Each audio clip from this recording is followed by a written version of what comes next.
रूस के कब्जे वाले यूक्रेन के इलाकों में जनमत संग्रह कराया गया, जिसमें उनसे पूछा गया कि वो रूस का हिस्सा बनना चाहते हैं या नहीं। रूस ने दावा किया कि जिन जिन इलाकों में लोगों से यह बात पूछी गई, वहां ज्यादातर लोगों ने रूस के पक्ष में वोट डाला, जिससे ये बात साफ हो गई कि जंग के दौरान रूस ने जिन इलाकों पर कब्जा किया वो यूक्रेन के इलाके में विलय चाहते हैं। कम से कम पुतिन के अधिकारियों ने तो यही दावा किया और डंके की चोट पर बोले कि खेरसोन, डोनेस्क, लुहांस्क और ज़ापोरिज्जिया के लोग रूस के साथ हैं, वो भी बिना किसी दबाव के। С юридической точки зрения действительно референдум состоялся, потому что большая половина населения пришла и проголосовала. यूक्रेन जंग में पुतिन की सेना अब तक जीत का स्वाद नहीं चख पाई है, लेकिन जनमत संग्रह करवाकर पुतिन ने ये पक्का कर लिया कि वो बिना युद्ध जीते ही यूक्रेन के एक बड़े हिस्से पर कब्जा कर ले।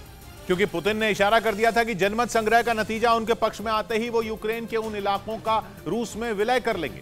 रूस ने यूक्रेन के जिन इलाकों में जनमत संग्रह करवाया वो है खेरसोन, डोनेस्क, लुहांस्क और ज़ापोरिज्जिया, जहां 5 दिन तक वोटिंग हुई, जो यूक्रेन का करीब 15% का इलाका है और वहां के करीब 40 लाख लोगों ने जनमत संग्रह में हिस्सा लिया, जिसके नतीजों का ऐलान पुतिन 30 सितंबर को रूस की संसद के संयुक्त सत्र में कर सकते हैं। लेकिन रूस के अधिकारियों ने पहले ही दावा कर दिया कि नतीजे रूस के पक्ष में आने वाले हैं, क्योंकि उन्होंने दावा किया कि लुहांस्क के करीब 98% और ज़ापोरिज्जिया के करीब 93% लोग रूस में शामिल होना चाहते हैं। इसके अलावा खेरसोन में 87 और डोनेस्क में 99% से ज्यादा लोग रूस का हिस्सा बनने के पक्ष में हैं। मतलब पुतिन के औपचारिक ऐलान से पहले ही रूस के अधिकारियों ने जीत का ढोल पीटना शुरू कर दिया। इन चारों इलाकों के अधिकारियों ने बताया कि वोटों की गिनती पूरी हो चुकी है। इस जनमत संग्रह की तस्वीरें भी आईं, जिनमें लोग वैसे ही वोट डालते दिखे जैसे किसी आम चुनाव में डालते हैं। लेकिन यूक्रेन रूस के इस जनमत संग्रह को नहीं मान रहा और इसे अवैध बता रहा है।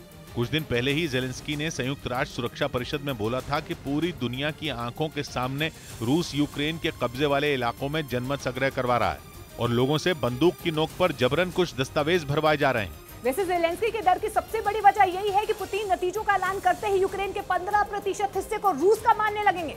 और अगर यूक्रेन ने फिर से इन इलाकों पर कब्जे की कोशिश की तो उसे दुनिया के सामने यूक्रेन का उस पर किया हुआ हमला दिखाएंगे, जिससे रूस और यूक्रेन के बीच चल रही जंग और भयानक रूप ले लेगी। क्योंकि पिछले हफ्ते ही पुतिन ने कहा था कि वो रूस के क्षेत्र की रक्षा के लिए परमाणु हथियारों का इस्तेमाल करने के लिए तैयार है। मतलब पुतिन ने खुलकर बोल दिया कि जैसे ही वो यूक्रेन के किसी हिस्से पर कब्जे का औपचारिक ऐलान करेंगे वो उनका हो जाएगा और उसकी रक्षा के लिए वो परमाणु हथियार चलाने से भी पीछे नहीं हटेंगे।